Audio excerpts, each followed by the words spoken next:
Wedding photos are meant to preserve beautiful memories. The groom's mother smiled, raising her glass of champagne. So perhaps it would be more fitting to have Wit walk the bride down the aisle. Then she turned to look at me. Don't take this the wrong way, Hank. It's just. It would look more refined that way. How thoughtful. They weren't throwing me out of the wedding. No. They were simply stripping away the most sacred moment a father gets only once in his life.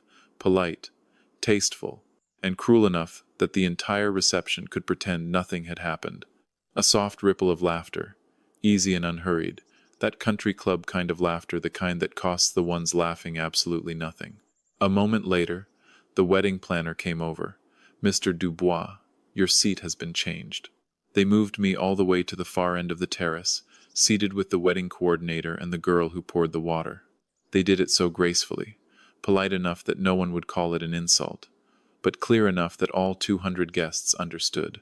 The bride's father wasn't worthy of appearing in a Vandermeer family photo. The Vandermeers always did love to talk about class. Proud of the mansion hosting the ceremony. Proud of the buildings that bore the family name. Proud of a fortune that made everyone look up in awe. What almost made me laugh was this. They had no idea that everything they were so proud of today rested entirely in the grease-stained hands of the very man they looked down on. But I said nothing. I simply pulled out my chair, sat down, smiled. Sometimes, when God wants to punish someone, he lets them go on believing they're the smartest person in the room.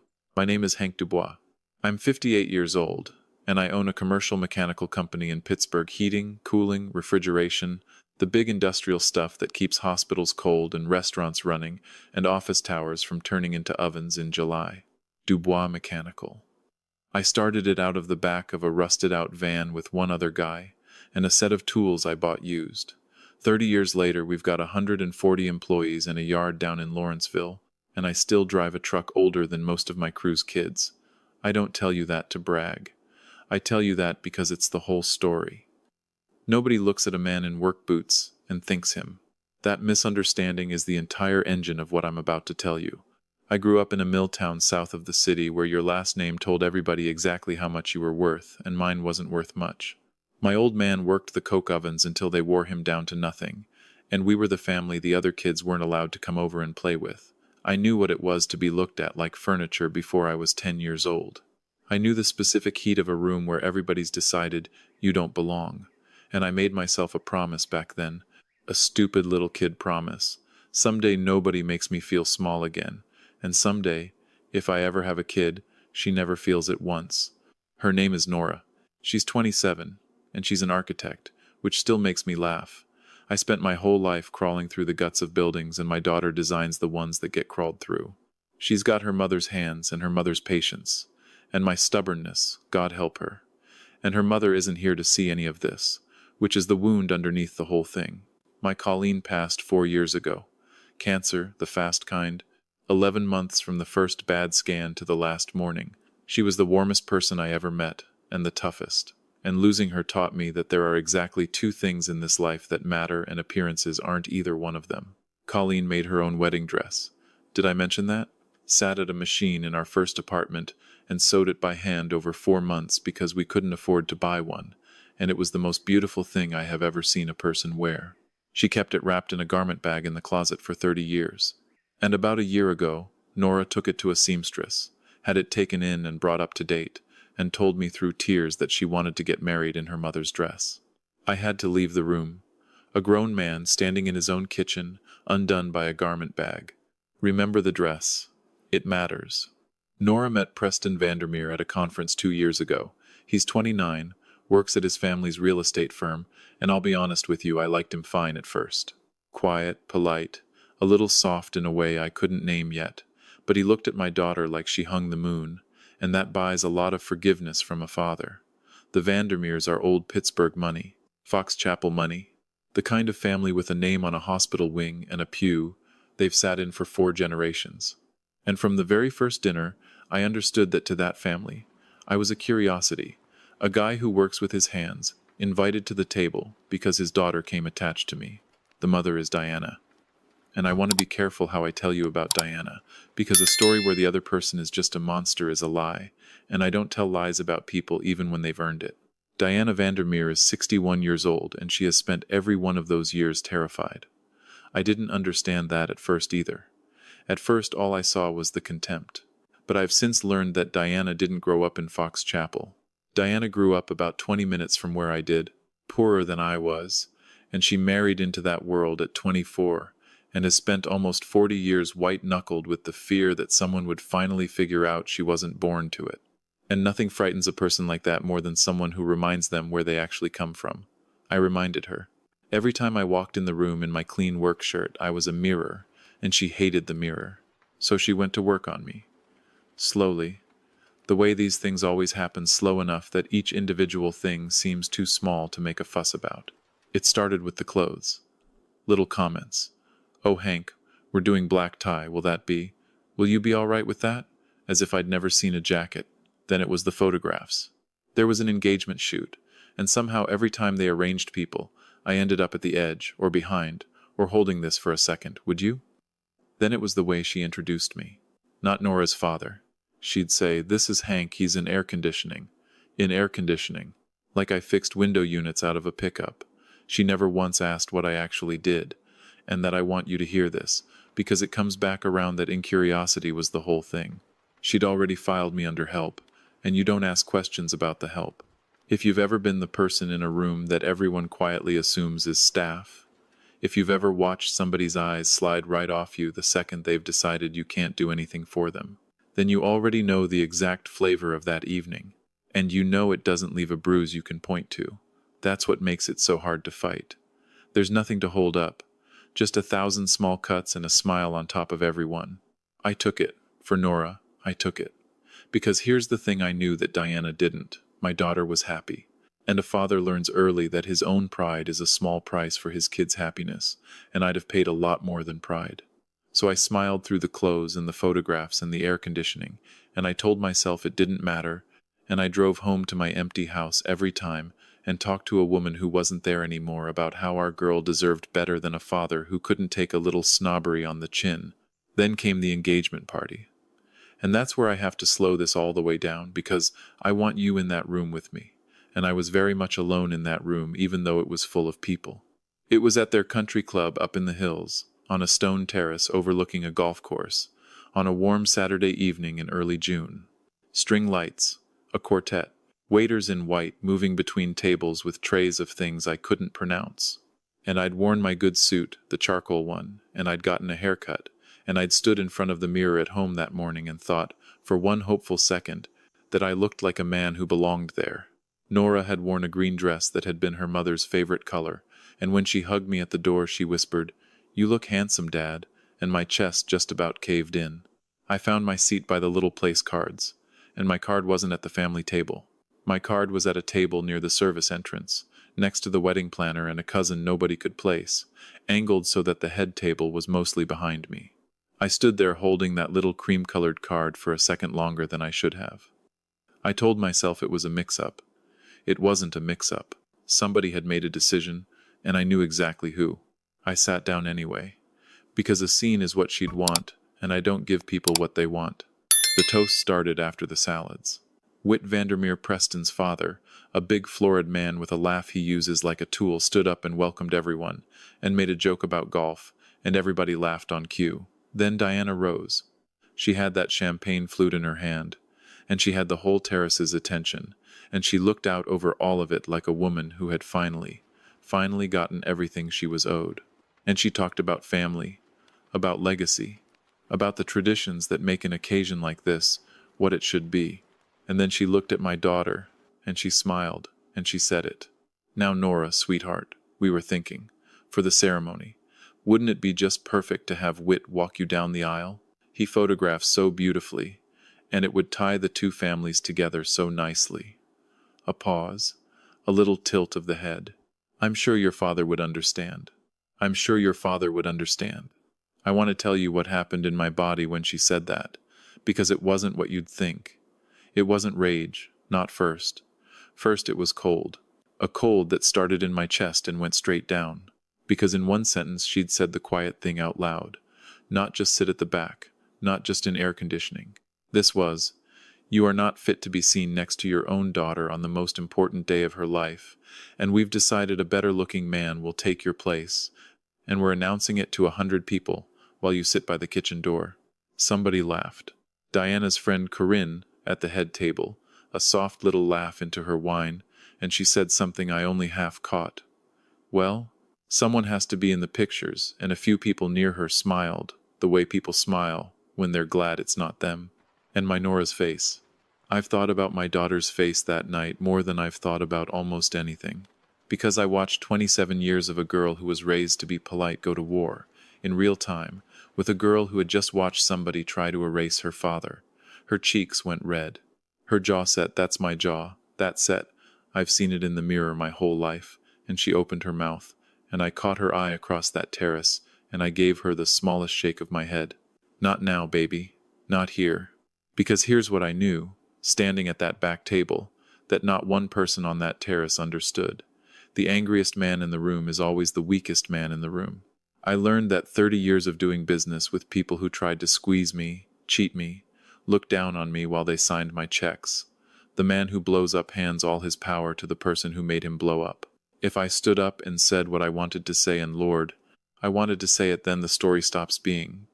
Diana Vandermeer humiliated a widower at his daughter's party, and becomes Nora's father made a scene and ruined the evening.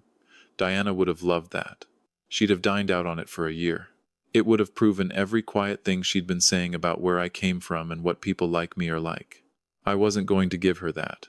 Not for the sweet, hot 5 seconds of finally saying it. So I did the hardest thing I have ever done at a party. I smiled.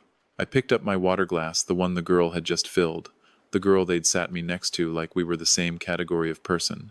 And let me tell you, I'd have rather sat with her than any of them, and I lifted it a half-inch toward my daughter, just for her, just so she'd know I was all right. And I sat back down at the service table and I let the toast go on. And that would have been the whole sad story. A father who took it on the chin one more time and drove home to talk to a ghost. Except for what happened next. Because I got up to find the men's room, and on the way back, in a quiet hallway off the terrace, lined with oil paintings of men who all had the same chin, I heard Whit Vandermeer's voice through a half-open door. He was on the phone. And he didn't sound like a big florid man with a golf laugh. He sounded like a man drowning. "I know what the closing date is," he was saying, low and fast and scared. "You think I don't know? If Keystone walks, we lose the whole 6th Avenue portfolio. We lose the distillery buildings. We lose Diana doesn't know how bad it is. All right, she can't know, so keep your voice down. The Keystone money is the only thing standing between us, and the whole thing coming down. If that buyer gets cold feet, we are finished. Do you understand me? Finished." I stood in that hallway with my back against a 200-year-old wall and I felt the floor tilt.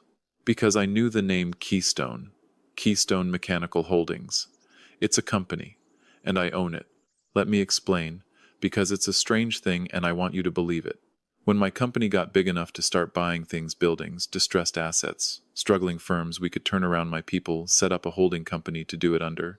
So my name stays off the paperwork and nobody jacks the price just because Dubois is interested. My acquisitions guy runs the deals. I approve the big ones and I stay out of the weeds. And for about 4 months, Keystone had been circling a distressed commercial real estate portfolio here in the city, a hospitality and office group that had leveraged itself into a hole and was bleeding out, quietly, behind a very nice facade. A rescue buy. Buy it cheap, restructure it, save what could be saved. I'd approved pursuing it. I'd signed off on the money. I had never once connected the seller's name to the family my daughter was about to marry into. Because why would I? I knew Nora's fiancé's people were in real estate. I didn't know they were the smoke and mirrors on the other side of my own acquisitions team's spreadsheet. The family that had just seated me by the kitchen door. The family that thought I was a nobody in air conditioning, not fit to walk my own girl down the aisle, was, at that exact moment, being kept alive by a check I hadn't signed yet. I want to be honest with you about the first thing I felt, because it wasn't noble. For about 10 seconds, standing in that hallway, I felt something hot and clean and almost joyful, and it scared me a little. Every small cut of the last 2 years came back at once. Every in air conditioning, every edge of every photograph. And a voice in me said, "You could end them. You could walk out there and let the whole thing collapse. and there is not one thing on this earth they could do about it. I let that voice talk for 10 seconds, and then I turned it off, because I'm not a man who does his living with a hammer, and I wasn't about to start with these people. I walked back out onto that terrace, and I sat back down at the service table, and I finished the evening. I said goodnight to my daughter. I told her I loved her, and I told her she looked like her mother, and I meant it more than I have ever meant anything. And I drove home in my old truck, and I did not say one word to a single Vandermeer about what I'd heard. Not one. Because I don't make my moves at parties. I make them Monday morning, with the light on and everybody sober. If you've ever held something over somebody who wronged you some piece of leverage they didn't know you had and felt that dangerous little thrill of it, then you know exactly what I drove home carrying. And maybe you know the harder thing too. That what you do with it is the only thing that actually tells you who you are. The closing meeting was that Thursday. My acquisitions guy, Reggie, had it on the calendar for months.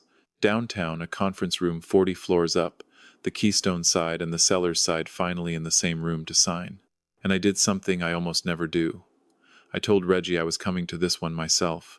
I'll tell you what walking into that room was like, because it's the scene I'll remember when I'm old. They were already seated when I came in. Whit Vandermeer, 2 lawyers, a finance man with gray skin and a stack of paper in front of him. Reggie stood up and said, "Gentlemen, I'd like you to finally meet the principal behind Keystone. This is our owner." And I walked around the table with my hand out, and I watched Whit Vandermeer's face. He didn't get it at first.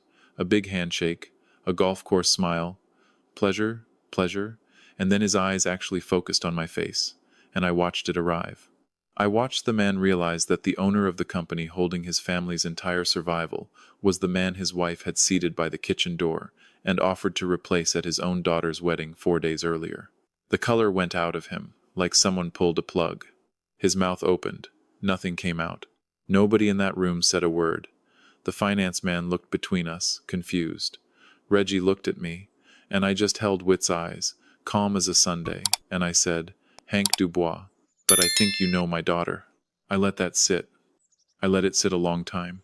Then I sat down, and I folded my hands on that big glossy table, and I told them the truth. I told them the deal was good.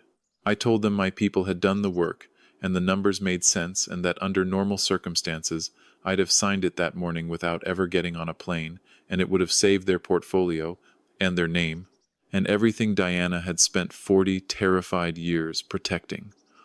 All of it. Right there. One signature. And then I told them I wasn't going to sign it. Not out of spite. I made that clear, and I meant it.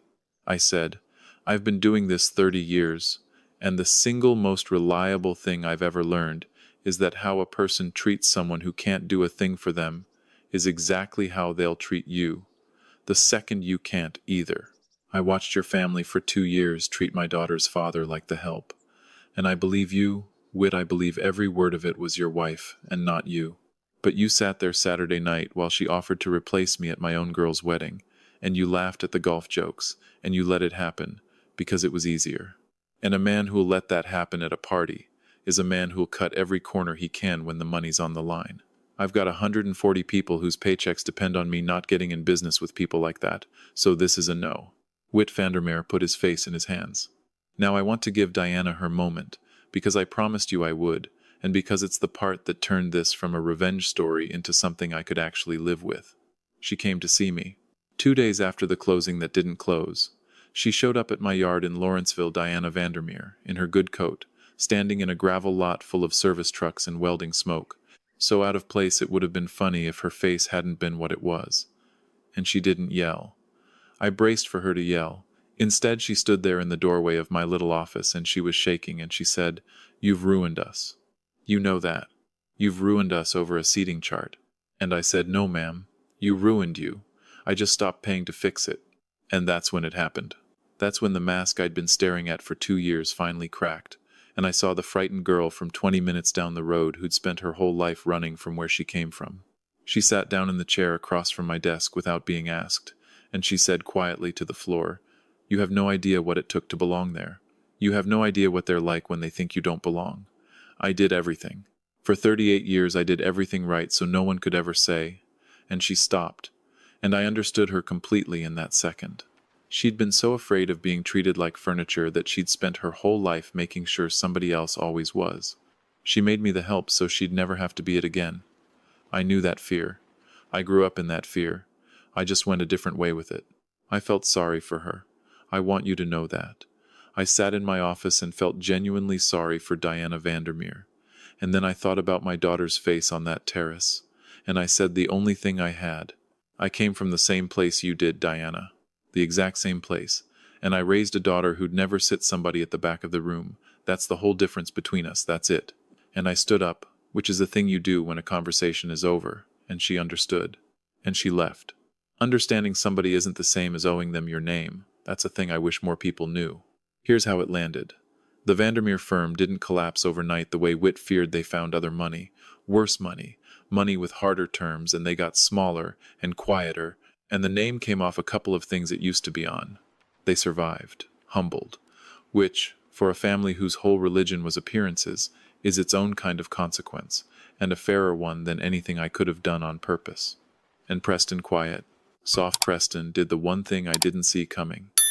He found his spine. He came to my house, alone, and he sat at my kitchen table, and he apologized for 2 years of letting his mother be his mother, while he looked at his shoes.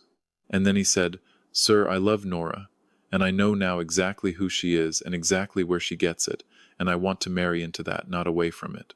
And I looked at that young man for a long minute, and I decided the spine was real, and I shook his hand. They got married in the fall. Not at the country club. In a stone church down in the neighborhood where Colleen and I got married, with folding chairs and a potluck reception in the parish hall, and my whole crew there in their one good shirt each. And my Nora walked down that aisle in her mother's hand-sewn dress, 30 years old and altered just so, and I walked her down it, and I did not let go of her arm 1 second early. Diana was there, near the back, in a plain coat. She watched the whole thing, and when it was over she caught my eye and gave me a small nod, and I gave her one back, and that was the entire conversation, and it was enough. So let me tell you what this whole thing taught me, because there's something in it you can use, tonight, with the people in your own life. The most important information you will ever get about a person is how they treat somebody who can do absolutely nothing for them. Not how they treat you, not how they treat the boss. How they treat the waiter, the janitor, the guy in the work boots, the girl refilling the water glasses. That tells you everything, and it never lies, and most people never bother to watch for it. Diana never once asked me what I actually did, and that incuriosity, that certainty that I was beneath asking about, is the exact thing that blew up in her hands. Contempt makes you stupid, every time. So here's the one thing I want you to do this week. Watch. Just watch how the people around you treat the person in the room who's easiest to overlook. Watch it on a first date. Watch it with the new person at work. Watch it at the family dinner. That's the tell. And here's the question I want you to sit with tonight, and I had to sit with it too. If someone tried to make you small in front of the people you love, would you have the discipline to stay quiet and let the truth do the work? Or would you hand them the scene they were hoping for? There's no shame in the answer. I just want you to know it about yourself before you need it. Now I want to hear from you, because you're the whole reason I sit here and tell these. So tell me honestly, comment 1 if you think I did right walking away from that deal and letting them face it, clean, no gloating. Comment 2 if you'd have signed it, and never told them, and let the mercy be its own quiet revenge. Or comment 3 if you'd have let the whole thing burn to the ground the second you found out, because Lord knows a part of me wanted to. There's no wrong answer here. I just want to know where your heart lands, because mine still argues with itself some nights. And tell me where you're watching from, and what time it is where you are right now. I never get over how far these stories travel. Somebody's hearing this at 3 a.m., in a parked car outside a house that got too quiet, and somebody's hearing it folding laundry at noon, and I love that we're all sitting in the same room for a few minutes. And if you've ever been the one seated at the back, treated like the help by people who had no idea who you really were, tell me about it down below, because somebody scrolling past needs to hear that it happened to you too, and that you came out the other side with your name intact.